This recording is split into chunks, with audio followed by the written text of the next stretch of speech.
Hello everyone, welcome to Burning Desire channel. I am Sahil and in this video I'll just describe about the important topics you should focus in last 8 to 9 days whatever left for your preparation because अब बहुत सारे बच्चों को ये होता है कि last में क्या पढ़ ले तो ये अगर आप इतना पढ़ लोगे you have a good chance to at least score around 200 because बहुत सारे बच्चों को लगता है पता नहीं क्या स्पेशल पढ़ना है but if you do this you will be able to score that much. क्योंकि अगर मैं अपनी ही बात करूँ तो मैंने भी कोई लाइफ साइंसेस के लिए स्पेशल प्रिपेयर नहीं किया था लास्ट ईयर जो भी मेरे कोर्स में था। बट हाँ एक चीज़ है कि I was a student of life sciences तो मेरे लिए थोड़ा ईजी था क्योंकि मेरे को मतलब जूलॉजी का भी आइडिया था, बॉटनी का भी आइडिया था। But if you belong to pure botany stream और प्योर जोलॉजी स्ट्रीम तो this video might help you, और if you belong to microbiology like subjects, ठीक है। तो I will just focus on important topics. आप note कर लेना कि आपको किस में क्या पढ़ना है, ये यहाँ से एकदम प्रॉपर नोट नहीं, इसके अंदर सब टॉपिक्स में क्या पढ़ना है वो मैं आपको बोल के बताऊंगा। ओके, सो इफ फर्स्ट में बात करूँ, जेनेटिक्स से बहुत क्वेश्चन आते हैं, आपको क्वेश्चन आने का चांस बहुत ज़्यादा है, ठीक है। तो आप इसमें ये कर लो कि अपना आप देख लो कि एक तो रेशियोज़ का क्वेश्चन आने का चांस रहता है, ठीक है।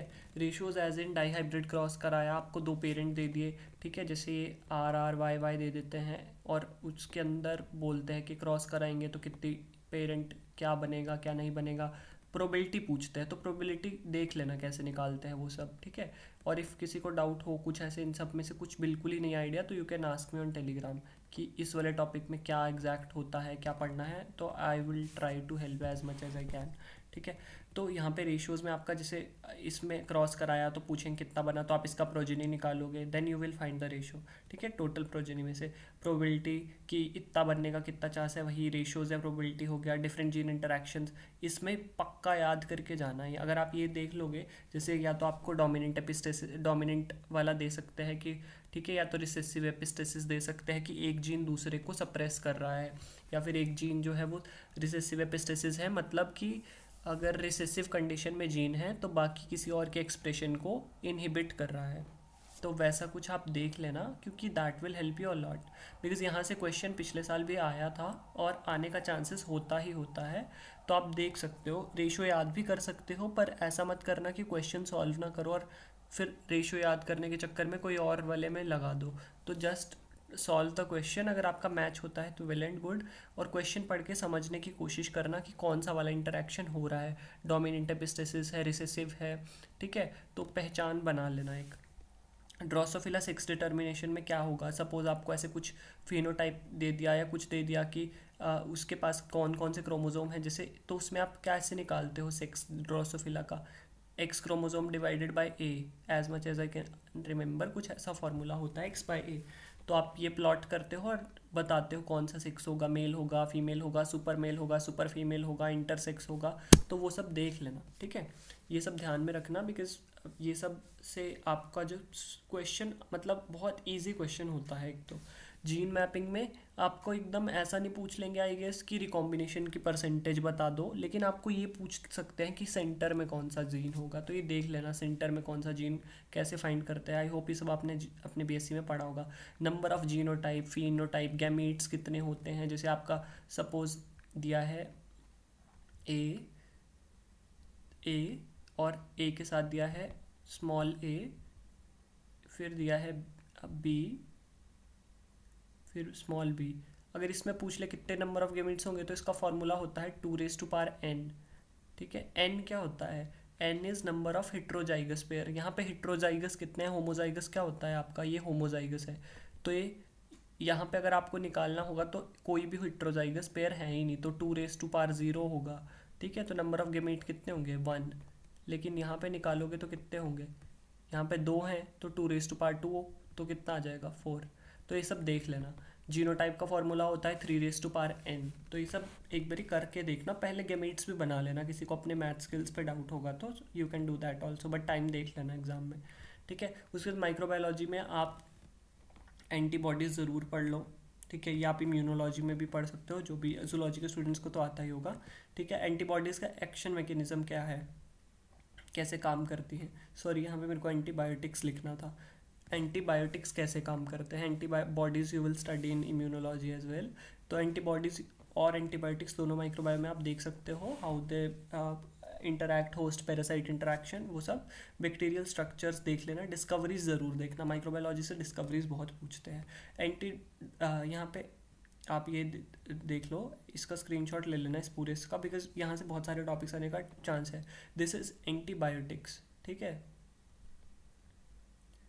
तो यहाँ से आप ट्राई करना एंटीबायोटिक्स का सोर्स पढ़ने की, ठीक है, ये लिखा है। और मैकेनिज्म, जैसे अलग अलग एंटीबायोटिक्स अलग अलग चीज़ को करता है, जैसे एज मच एज रिमेंबर कि जैसे आपका टेट्रासाइक्लिन है तो वो 30S राइबोसोम में दिक्कत करता है। तो ऐसे अलग अलग बहुत सारे होते हैं। रिसिन होता है, वो आपका कहाँ से मिलता है, रिसिनस से मिलता है। तो ऐसे बहुत सारे आपके अलग अलग होंगे एंटीबायोटिक्स, उनका एक्शन क्या है वो याद करना, कोशिश करना कि आपको पता हो। एक लिस्ट बना लेना और उसको याद कर लेना, ठीक है। उसके बाद बायोकेमिस्ट्री, बायोकेमिस्ट्री में साइकिल्स तो आपको याद करनी है, वो मैंने लिखा नहीं है क्योंकि वो मतलब दैट इज़ वेरी ऑब्वियस कि वहाँ से क्वेश्चन आएगा।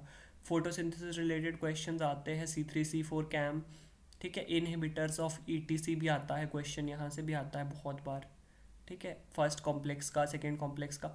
बायोकेमिस्ट्री में पाथफाइंडर से डायरेक्ट क्वेश्चन आते हैं, मेरे को याद है लास्ट ईयर मैंने बहुत कम पढ़ा था पाथफाइंडर का बायोकेमिस्ट्री, पाथफाइंडर से बायोकेमिस्ट्री, बट बहुत ही डायरेक्ट क्वेश्चन पूछे थे, मतलब देख के याद आ रहा था कि ओके ये चीज़ में ये होगा। जैसे लिंकिंग नंबर, पाथफाइंडर से आपको डायरेक्ट क्वेश्चन पूछ लिया जाता है। आपको हीमोग्लोबिन, मायोग्लोबिन से डायरेक्ट क्वेश्चन पूछा गया था लास्ट ईयर कि कितने उसके अंदर अमीनो एसिड्स है, कितना क्या है, तो वो देख लेना। पाथफाइंडर खोलना, शुरू के 100 पेज दिए होंगे जो बायोकेमिस्ट्री बायोमोलिक्यूल्स के, उसमें से कोशिश करना कि जो आपको मेन इंपॉर्टेंट फैक्ट्स लगते हैं वो देख लो। रामाचंद्रन प्लॉट देख लेना, ठीक है। उसके बाद बायोमोलिक्यूल्स में फिर से पाथफाइंडर खोलोगे, कार्बोहाइड्रेट्स मिलेगा। ये बायोकेमिस्ट्री का पार्ट है, मैंने अलग से इसलिए लिखा है क्योंकि यहाँ से भी क्वेश्चंस आते हैं। इसमें से आपको क्या पढ़ना है, आई विल सजेस्ट कार्बोहाइड्रेट्स में आप लिंकेज पढ़ लो कि कौन से में कौन सी लिंकेज होती है, ठीक है। जैसे माल्टोस, फ्रक्टोस, अलग अलग आपके शुगर्स होते हैं, उनमें कौन सी लिंकेज किस में पाई जाती है, ठीक है। किसी में अल्फा 1,4 होती है, किसी में बीटा 1,4 होती है, तो ये सब याद रखना, ठीक है। और किसका कंपोनेंट कौन सा होता है, सेल वॉल का कौन से, जैसे फंजाई का सेल वॉल में आपका एन-एसिटाइल ग्लूकोसामाइन, ऐसे सब याद रखना, ठीक है। और इनकी लिंकेज याद रखना, विटामिन के केमिकल नेम याद रखना, ठीक है। जैसे आपका आ जाता है विटामिन C का स्कॉर्बिक एसिड, ऐसे करके याद रखना सारे। और इनका सोर्स वगैरह देख लेना थोड़ा बहुत, बेसिक फंक्शंस जिनके यूनिक फंक्शन होता है, जैसे ए का कुछ स्पेसिफिक काम वो ए ही करता होगा, वैसे देख लेना। जो मैच करते हैं 2-3 जगह वो वाले छोड़ दो, ठीक है। उसके बाद अमीनो एसिड्स का बेसिक देख लेना, एसिडिक बेसिक कौन से होते हैं, मतलब इसके बारे में जो भी आपको थोड़ा नॉलेज होना चाहिए उतना लेके जाना। जैसे आपका अलग अलग अमीनो एसिड हैं, फिनाइल एलेनिन, ये सब के बारे में देख लेना कि क्या फ़र्क होता है, थोड़ा बहुत देख लेना कि बल्कि ग्रुप किस में होता है। बस थोड़ा बहुत देख लोगे तो that will help you a lot, क्योंकि इसमें इतना कोई डीप नहीं पूछते। मॉल बायो में एंजाइम्स देख लेना, रेप्लिकेशन के एंजाइम्स, ट्रांसक्रिप्शन फैक्टर्स, ठीक है, ये सब देख लेना। और इंपॉर्टेंट डिस्कवरीज जैसे मीजल्स एंड स्टॉल एक्सपेरिमेंट पढ़ लेना।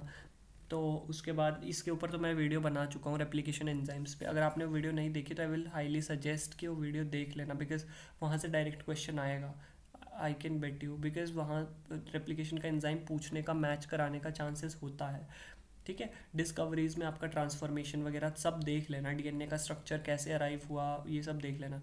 बायोटेक्नोलॉजी में वेक्टर्स में कौन कौन से वेक्टर्स, एक बार नोट कर लो जो मैं बोल रहा हूँ। आप वेक्टर्स में पढ़ो PBR 322, ठीक है। उसके बाद आप पढ़ लो इसके अंदर आपका PUC 19, PUC 18, उसके बाद आप पढ़ लो फाजमेड, कॉजमेड, ठीक है। ये सारे पढ़ के जाना। M13 होता है, फिर ये सब जो इंपॉर्टेंट्स लगते हैं वो पढ़ लेना। न्यूक्लियसिस के बारे में पढ़ लेना, DNA पॉलीमरेज 1, 2, 3 के बारे में पढ़ लेना, क्लिनो फ्रेगमेंट क्या होता है वो पढ़ लेना। फिर जो मैं आपको टर्म्स बोल रहा हूँ ना, एक जगह नोट कर लेना, बिकॉज ये बहुत इंपॉर्टेंट टर्म्स हैं। उसके बाद एल्केलाइन फॉस्फेटेसेस, टर्मिनल डीऑक्सीराइबोन्यूक्लियोटाइडल ट्रांसफरेज, ये सब देख के जाना, ठीक है। ट्रांसजेनिक्स, और ये भी देख के जाना कि डिस्कवरी कैसे हुई है रिस्ट्रिक्शन एंजाइम्स की। सॉरी मैं रिस्ट्रिक्शन एंजाइम नहीं लिखा हूँ, रिस्ट्रिक्शन एंजाइम ज़रूर पढ़ के जाना एग्जाम में।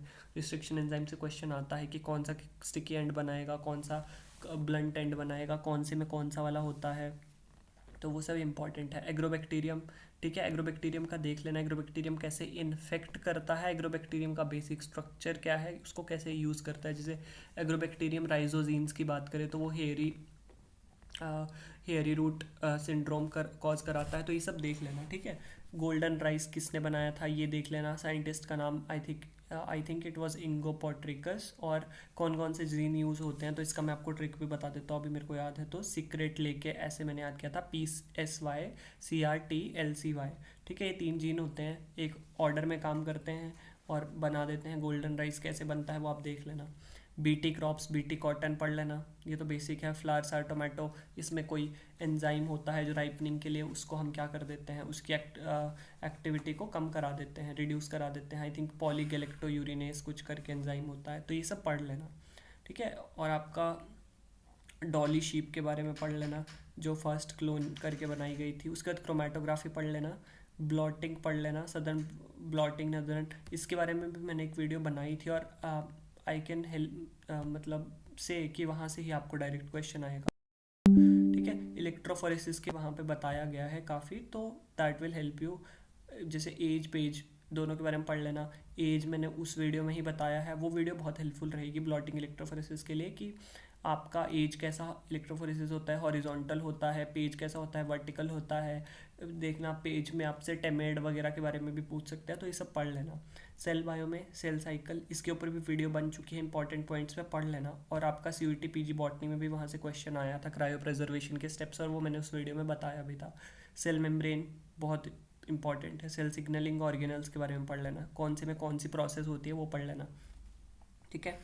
उसके बाद आप ये इसमें सेल बायो में आप कैंसर और एपोप्टोसिस पढ़ लेना, irrespective of your botany student और जूलॉजी स्टूडेंट, ठीक है। प्लांट पे उसके बाद बॉटनी के स्टूडेंट्स के लिए और जूलॉजी के स्टूडेंट्स के लिए एक बात है, या माइक्रोबायोलॉजी के लिए, अगर बॉटनी के स्टूडेंट हो तो एटलीस्ट जूलॉजी वाले पोर्शन को स्किप करने की जगह इम्यूनोलॉजी उससे करके जाना। इम्यूनोलॉजी में क्या, बेसिक्स, सिर्फ बेसिक्स। एंटीबॉडीज़, एंटीबॉडीज़ में क्या, एंटीबॉडी ए आपकी ADMGE, इनका फंक्शन, ठीक है। कौन सी सबसे ज़्यादा होती है, कौन सी सबसे कम होती है, कौन सी सबसे बड़ी होती है, कौन सी प्राइमरी इन्फेक्शन में होती है, कौन सी का क्या फंक्शन है। बस एक मेन फंक्शन, जैसे E फॉर एलर्जी होता है, आपका एलर्जी के टाइम पे काम करता है।